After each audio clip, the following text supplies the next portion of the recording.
шайлоонун алдын ала жыйынтыгына макулсузбу? Деги эле кабыл алдыңызбы ошону?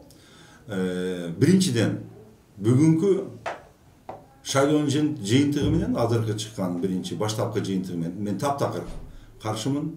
Мен муну эч качан кандай десем буга каршы болуп туруп, шайлоонун жыйынтыгы бурмалоо менен, анан көз боемочулук менен жыйынтык чыгарылды деген эсептейм. Себеп дегенде, азыркы күнгө чейин Ош шаарында ар бир участогунан ыйлашып жүрүп кабар келип атат. Ыйлап жүрүп, жөнөкөй эмес.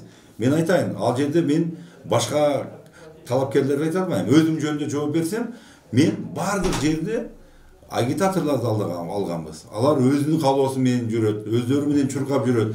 Жок дегенде Ош шаарынан болбоду дегенде мен билбейм. Цифраны айта албайм. Мен өтө көптөгөн голос алышыбыз керек эле. А болгон ал жерде 309 дейт. Анан кайсы бир жерде Кара шаарынан деп атат 2 голос дейт. Андай болбойт. Мен өзүм ошол жактан болгондо дагы дегенден эмес. Мен просто так айтпам. Ошондой эле Чүй областынан дагы, Бишкек шаарынан дагы бардыгы атайлап бурмалоо, кээ бир кандидаттарды атайлап деңгээлин чүрүү. Бул эмне дегенден? Бул өздөрүнүн көлөкөсүнөн корккондуктан ошондой болуп жатат. Ошондуктан мен шайлоонун жыйынтыгы менен макул эмесмин.